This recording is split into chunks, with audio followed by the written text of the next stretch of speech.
Bab 1319, Penderitaan Abadi dari Kemarahan Jiwa. Kelopak mata petapa agung Ersan yang berkerut itu bergetar saat dia merasakan sinyal bahaya yang sangat kuat dari Agam. Naluri Ersan mengatakan kepadanya jika dia harus menghindarinya. Jika tidak, dia akan mengalami kerugian yang tidak terduga. Melihat Jericho dan Ersan ketakutan, Hudson, Jaden, dan Darius menjadi pucat pasi. Hudson tidak bisa mempercayainya. Alasan kenapa Hudson berani menampakkan diri, itu karena dia mengandalkan Jericho dan Ersan. Hudson bahkan berpikir dengan mengambil kesempatan untuk menyingkirkan Agam. Hal tersebut akan menjadi pencapaian yang luar biasa baginya. Namun, sekarang sudah sampai pada titik ini. Jangankan pencapaian yang luar biasa, Hudson sendiri tidak tahu apakah dia masih bisa menyelamatkan hidupnya atau tidak. Jaden dan Darius bahkan lebih tercengang lagi. Apa itu keputusasaan? Ketika harapan datang, mereka berpikir bisa membalikkan keadaan. Pada akhirnya, mereka mengetahui bahwa semua itu hanyalah fata morgana. Harapan yang hancur, itulah keputusasaan yang sesungguhnya. Agam melirik 3 orang di bawah itu dengan acuh tak acuh. Darius yang sebelumnya menggertak, langsung berlutut di atas genangan air hujan di tempat. Dia bersujud dengan putus asa dan berkata dengan suara bergetar. Agam, dengarkan saya. Ini, saya salah dan Anda murah hati. Anda bisa menyiksa dan membunuh saya. Tapi, bisakah Anda memberi saya jalan untuk hidup? Saya bersumpah kalau saya tidak akan pernah berani melawan Anda lagi. Saya tidak akan pernah berani berbuat jahat untuk membuat Anda marah. Kepala Darius menghantam air hujan, memperlihatkan batuan yang keras, yang menorehkan luka berdarah di dahinya. Darah mengucur deras, menutupi seluruh wajahnya dan mewarnai air hujan yang jernih di depannya. Matanya tampak merah dengan sedikit kegilaan dan kehancuran. Jaden, di sisi lain, tampak seperti wayang dengan mata yang kusam. Jaden sudah dimanjakan sejak dia kecil. Kualitas mentalnya bahkan jauh lebih buruk lagi.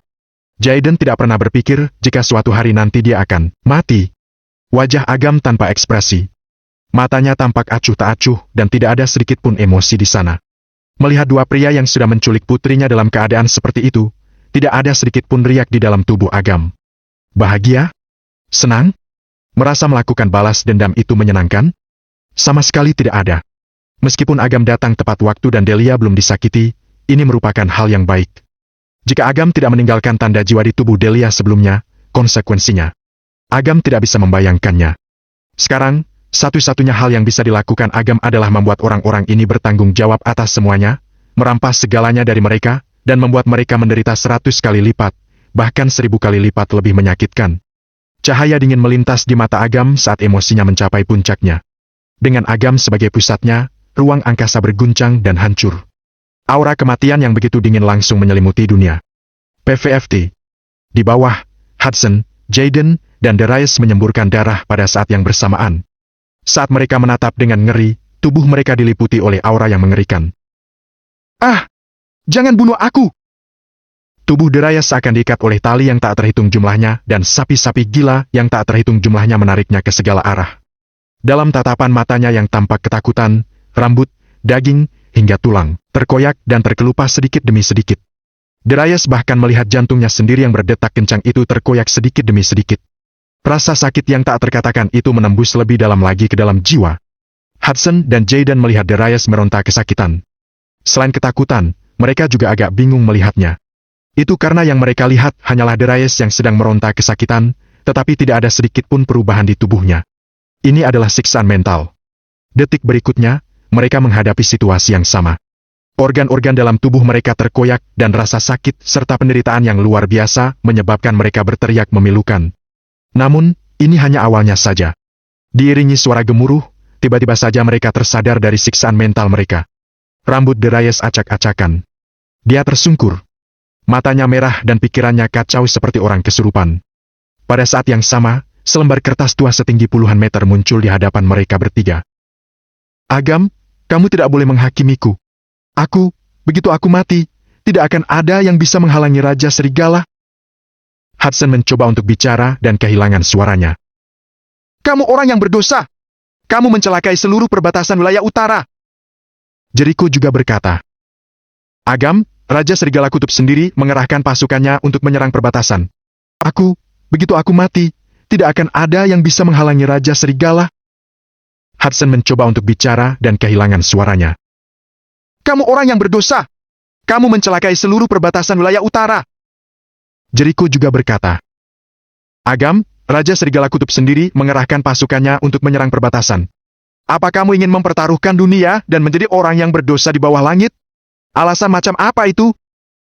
Agam terkekeh dan berkata, kalau kamu mati, apa orang-orang di wilayah utara akan dimakamkan bersamamu? Kamu menganggap dirimu terlalu tinggi. Raja Serigala Kutub yang kalian bicarakan itu, aku tidak peduli siapa dia. Aku akan menaruh kata-kataku di sini.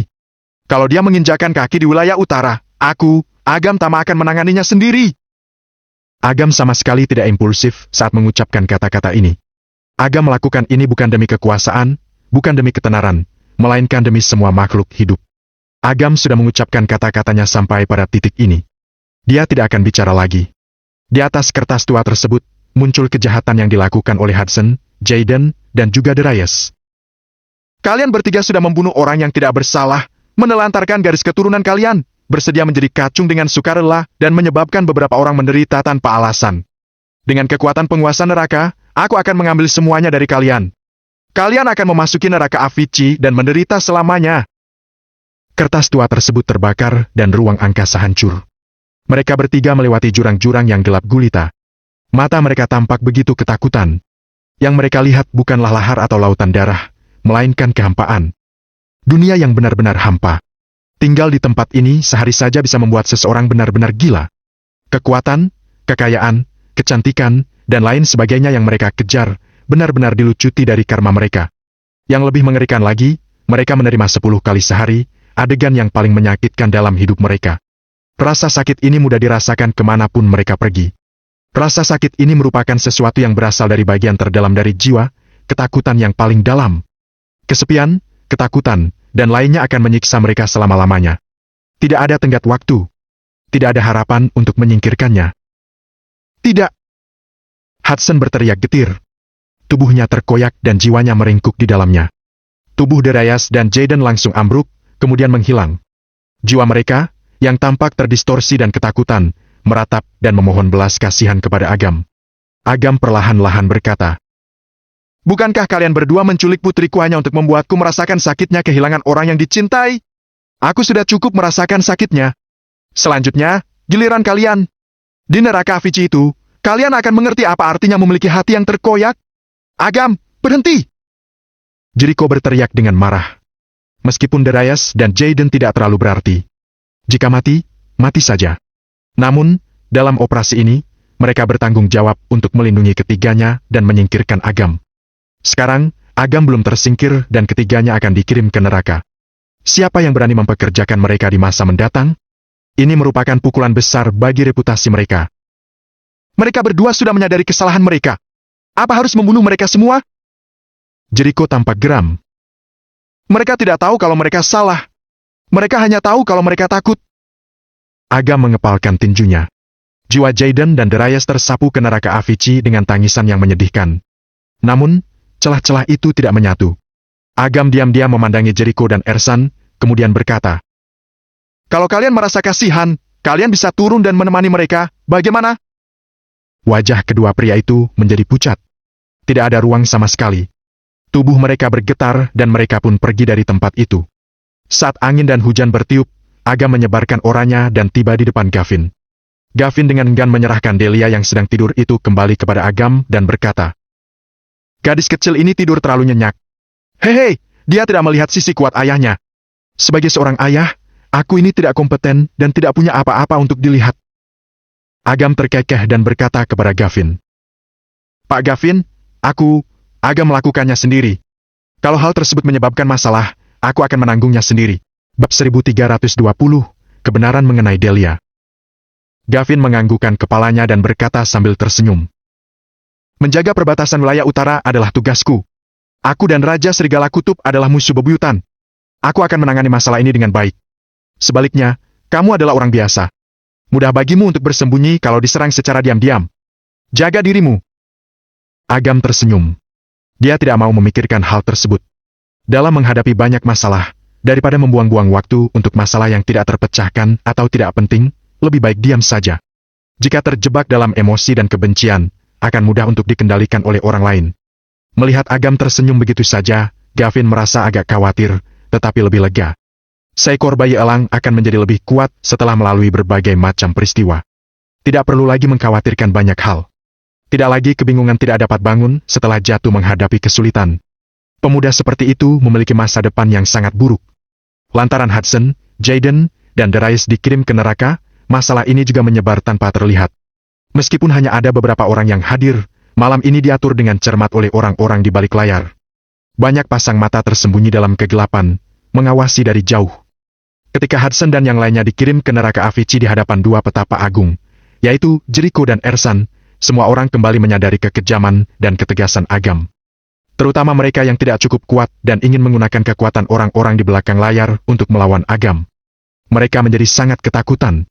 Melalui hal ini, mereka menyadari satu hal. Orang besar di balik tirai mungkin tidak dapat diandalkan. Orang pintar dapat melihat hal tersebut.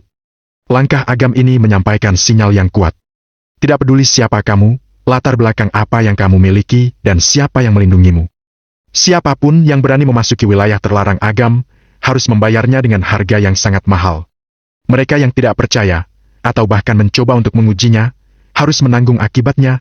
Beberapa orang bahkan berkata, tidak apa-apa berurusan dengan Agam. Namun, jika ingin mengambil keuntungan dari Putri Agam, mereka lebih memilih tidak mendapatkan apapun. Mereka tidak akan pernah berani menyinggung masalah ini.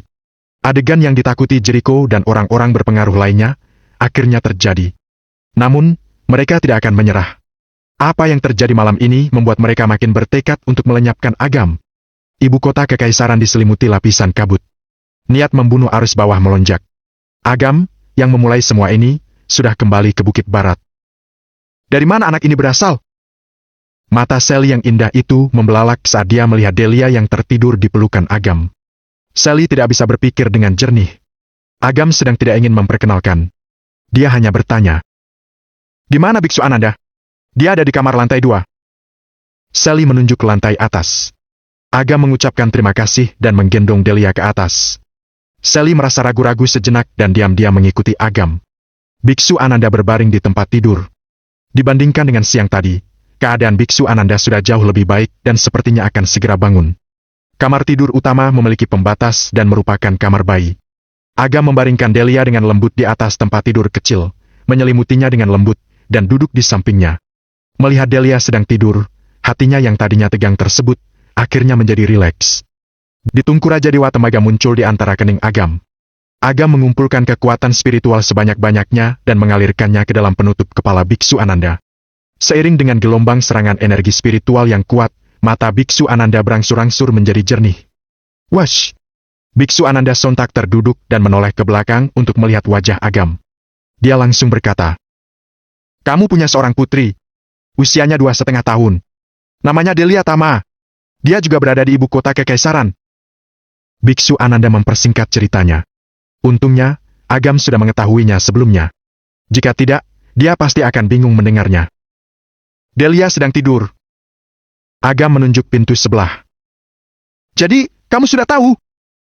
Biksu Ananda terkejut. Senyum tanpa beban muncul di wajahnya. Dia menyeringai dan berkata, "Kupikir aku tidak akan pernah melihatmu lagi dalam hidupku. Apa yang terjadi?" Agam menatap Biksu Ananda dengan tatapan kosong. Kemudian, ekspresinya berubah menjadi serius. Agam menarik napas dalam-dalam dan mencoba menenangkan pikirannya. Telapak tangannya berkeringat. Perasaan yang tidak terlukiskan. Gugup, khawatir, takut. Mungkin keduanya. Seringkali, makin dekat seseorang dengan kebenaran dari suatu masalah, makin takut mereka untuk mengejarnya. Itu karena, terkadang kebenaran seringkali kejam. "Apa kamu sudah menyesuaikan diri?" Biksu Ananda bertanya sambil bercanda. Biksu Ananda sudah mengalami segala macam urusan duniawi. Bagaimana mungkin dia tidak bisa melihat apa yang dipikirkan Agam saat ini? Jika tidak biasa, Biksu Ananda tidak akan bisa melihatnya. Namun, saat ini Agam sama sekali tidak memiliki kemiripan dengan penguasa neraka yang mengguncang 9 alam. Yang ada hanyalah sosok ayah pemula yang baru saja menduduki jabatannya. Melihat ketak pedulian Agam, Biksu Ananda pun tersenyum dan tidak bisa menahan diri untuk tidak menghela napas. "Ini, ceritanya sangat panjang. 2 hal, bagaimana keadaan Citra sekarang? Kemana dia pergi? Kenapa dia tidak kembali bersamamu? Kedua, kapan aku punya anak dengan Citra? Kenapa aku tidak mengetahuinya? Hehe, jangan khawatir. Aku bisa memberitahumu dengan pasti kalau nyawa istrimu tidak dalam bahaya sekarang. Sebenarnya, aku tidak tahu apa ini hal yang baik atau buruk. Kekuatan gadis itu beberapa poin jauh melebihi dirimu. Agam agak ternganga. Dia berkata dengan ekspresi serius di wajahnya. Apa keturunan Dewi Pembunuh belum ditekan? Ini sangat rumit. Dengarkan aku. Aku akan menceritakannya perlahan-lahan. Mendengarkan cerita Biksu Ananda, perlahan-lahan Agam tenggelam dalam lamunannya. Itu karena di kota Yogantara, Citra menyaksikan pembunuhan Nenek Haryadi, sehingga menyebabkan kebangkitan keturunan Dewi Pembunuh. Biksu Ananda diam-diam menyerang dari belakang menggunakan piring kebajikan peninggalan Biksu Kasapa dan menekan Dewi Pembunuh secara paksa. Setelah itu, untuk menyegel Dewi Pembunuh seutuhnya dan menyelamatkan nyawa Citra, Biksu Ananda kemudian membawa Citra ke pusara kebajikan dan menekannya dengan aura kebajikan. Awalnya, ini semua sudah direncanakan dan tidak akan ada halangan. Namun, masalahnya adalah Citra hamil. Di bagian dalam pusara kebajikan terdapat ruangan tersendiri. Kecepatan waktu di dalam ruangan itu berbeda dengan dunia luar. Oleh karena itu, mungkin kelihatannya baru sebulan berlalu, tetapi sebenarnya sudah lebih dari 3 tahun berlalu di dalam pusara kebajikan tersebut. 3 tahun. Citra melahirkan kembar campuran di dalam gua. Kakak laki-laki bernama Diki Tama, sedangkan adik perempuannya bernama Delia Tama. Semua ini sama sekali tidak diketahui oleh Biksu Ananda yang berada di luar sana. Pada saat Citra keluar, Biksu Ananda melihat Citra menggendong kedua bayi tersebut di tangan kiri dan kanannya. Biksu Ananda juga terperangah melihatnya. Setelah diperiksa dengan hati-hati, ditemukan hal yang menakjubkan. Kedua anak itu bukan orang biasa. Pertama-tama, baik itu Diki ataupun Delia, keduanya sama-sama berada di luar 5 elemen dan 6 arah. Sebenarnya, hal tersebut bisa dimengerti. Bagaimanapun, ayah anak itu adalah penguasa neraka, sedangkan ibunya, Citra, awalnya adalah manusia biasa. Lantaran kebangkitan keturunan Dewi Pembunuh, maka esensinya mewakili kepala Dewa Agung. Anak yang lahir dari 2 orang tersebut, tentu saja bukan orang biasa. Namun, yang mengejutkan, tidak satu pun dari kedua anak itu yang mewarisi penguasa neraka ataupun Dewi Pembunuh. Namun, masing-masing memiliki kekuatan yang berbeda, yang juga tercermin pada karakter anak itu. Yang laki-laki mewakili sisi kebaikan, tegas, dan berani, berhati murni dan terlahir dengan hati seorang batari. Yang perempuan mewakili sisi kegelapan, cantik, dan lembut, begitu membenci kejahatan, layaknya Dewi Kegelapan. Mendengar hal tersebut, Agam menjadi bingung dan bertanya. Apa Delia mewakili kegelapan? Bab 1321, Rasa Sakit yang Tidak Terbayangkan. Hei, kamu tidak tahu, bukan? Delia, anak ini sangat bijaksana dan lembut. Dia juga bisa merasakan kehangatan dan dinginnya dunia. Tapi, dia tidak boleh marah. Kalau tidak, dia akan berubah menjadi Dewi Kegelapan yang mencabut nyawa orang. Berbicara mengenai hal tersebut, Biksu Ananda menjadi agak gemetar. Dia berkata dengan terbata-bata. Ketika bertemu dengan musuh sebelumnya, Delia melihat istrimu terluka. Bagaimana aku bisa mengatakannya? Kamu belum pernah melihat adegan itu. 7 seniman bela diri alam kemuliaan tingkat 2, semuanya mati secara tiba-tiba hanya karena satu tatapan dari Delia. Suasana menjadi senyap. Tentu saja, Delia biasanya berperilaku sangat baik, bijaksana, dan perhatian. Hanya saja, jangan sampai dia marah. Kalau tidak, dia akan menghilangkan banyak makhluk hidup yang tidak ada habisnya. Agam agak tercengang. Delia memiliki kemampuan semacam ini? Ayah tua dalam dirinya benar-benar tidak menyangka hal tersebut akan terjadi. Hanya saja, kenapa terjadi perubahan seperti ini? Seperti bisa melihat apa yang dipikirkan Agam, Biksu Ananda pun merenung. Aku pikir, mungkin hal ini disebabkan karena istrimu mencabik-cabik sisa-sisa jiwa Dewi Pembunuh saat dia melahirkan kedua anakmu itu. Awalnya, kemungkinan ini sangat kecil. Bagaimanapun, garis keturunanmu masih belum sepenuhnya terbangun pada saat itu. Kamu bukan tandingan Dewi Pembunuh. Tapi, kamu sudah mewarisi garis keturunan leluhur naga. Dengan kombinasi dari 2 kekuatan tersebut, sisa-sisa jiwa Dewi Pembunuh benar-benar terkoyak dan terbagi, kemudian diwarisi oleh kedua anak itu masing-masing. Kamu pasti bisa memahami kalau Delia masing-masing mewarisi sisi jahat dari penguasa neraka dan Dewi Pembunuh. Didi, putramu, masing-masing mewarisi sisi baik dari penguasa neraka dan Dewi Pembunuh. Di antara 2 kekuatan ini, garis keturunan leluhur naga bertanggung jawab untuk mengharmoniskan dan menetralisasi. Singkatnya, situasi kedua anak itu lebih rumit dari yang dibayangkan. Kalau begitu, Citra. Agam tidak bisa menahan diri untuk tidak bertanya. Hei, sisa-sisa jiwa keturunan Dewi Pembunuh terkoyak. Selain sebagian diwarisi oleh anak itu, sebagian besar tetap tertinggal di tubuh Citra. Selain itu, Citra menghabiskan 3 tahun di dunia pusara kebajikan. Dia mendapatkan beberapa kesempatan dan menjadi sangat kuat. Lebih kuat darimu sekarang. Satu-satunya sisi negatifnya adalah Citra tidak memiliki kontrol yang baik atas kekuatannya. Sebagian besar didorong oleh emosi. Berbicara mengenai hal itu, Biksu Ananda terdiam selama beberapa saat, kemudian berkata, "Selain itu, ada satu hal yang seharusnya membuatmu sangat bingung. Kapan kalian berdua bisa punya anak? Citra takut kamu akan salah paham, oleh karena itu dia memberitahuku." Agam langsung menengadah dan berkata, "Katakan, apa kalian minum-minum pada malam perceraian kalian?" Biksu Ananda bertanya dengan penuh arti. "Minum sedikit." Agam menanggapinya tanpa sadar dan dia langsung tertegun. Agam minum terlalu banyak malam itu. Agam memang sengaja ingin mabuk. Dia ingin menggunakan alkohol untuk membuat dirinya sendiri mati rasa. Agam masih ingat sampai hari ini. Setelah minum terlalu banyak, Agam muncul di sebuah hotel kecil dan pada saat yang bersamaan mengalami mimpi yang membingungkan. Mungkinkah itu bukan mimpi? Citra merasa kasihan padamu. Oleh karena itu, dia memanfaatkan mabukmu dan menyerahkan tubuhnya padamu. Hampir 2 atau 3 bulan yang lalu, dia mengetahui kalau dirinya sudah hamil. Otak Agam meledak-ledak dan dia duduk termangu di sofa. Ternyata seperti ini. Banyak orang yang mengetahui kehamilannya, seperti Nenek Haryadi. Tapi, saat itu kamu menanggung dosa antara dirimu dan Citra, lalu bersumpah, kalau kamu tidak mengetahuinya, langit dan bumi bisa membantumu menyembunyikannya. Tapi, kalau kamu mengetahuinya, kamu akan menanggung dosa 2 kali atau bahkan 3 kali lipat. Pengorbanannya terlalu besar. Itu sebabnya, Citra menyembunyikannya sampai hari ini. Biksu Ananda menghela napas dalam-dalam. Dia mendesah di dalam hati untuk kasih sayang antara Agam dan Citra. Salah satunya mengambil sumpah atas nama penguasa neraka untuknya, meskipun jiwanya tercerai-berai. Salah satunya adalah menyembunyikan fakta kehamilan bagi Agam, menahan keluhan, ketakberdayaan, dan rasa sakit di mulutnya.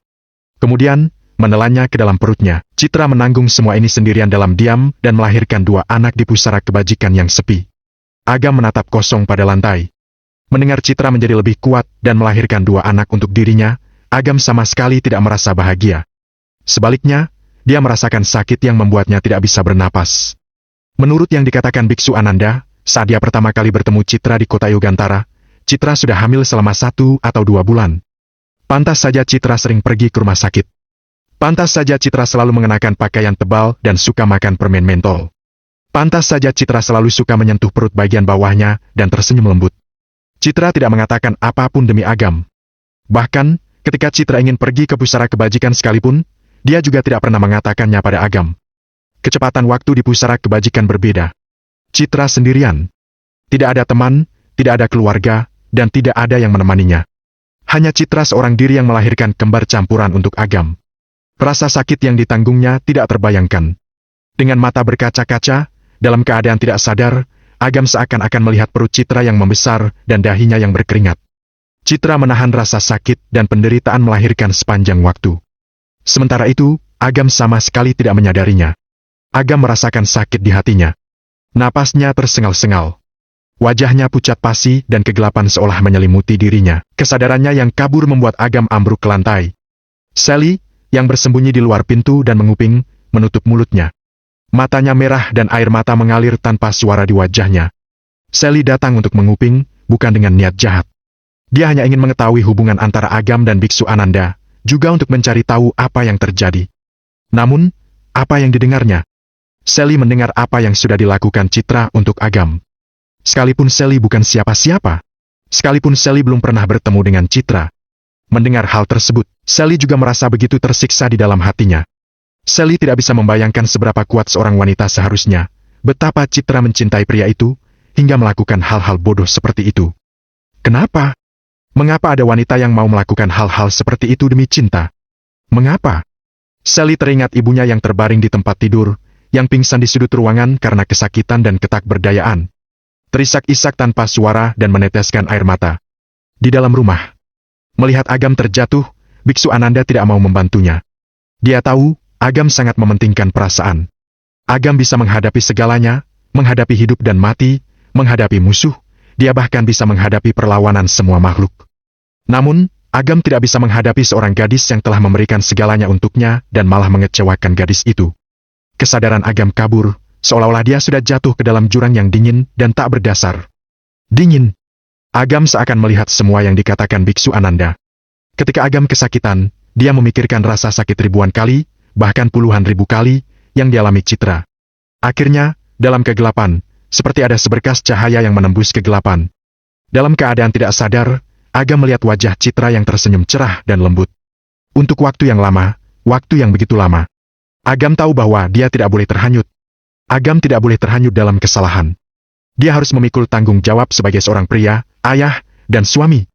Agam menarik napas dalam-dalam. Perlahan-lahan dia membebaskan diri dari kegelapan dan mendapatkan kembali kesadarannya. Agam berusaha menopang lengannya yang lemah. Keringat sebesar jagung menetes di wajahnya dan mengembun di ujung hidungnya. Kemudian, keringat itu menetes dan menyebabkan percikan kecil, seakan-akan hatinya meledak pada saat ini. "Katakan padaku!" Lengan Agam bergetar hebat dan dia berkata dengan suara serak.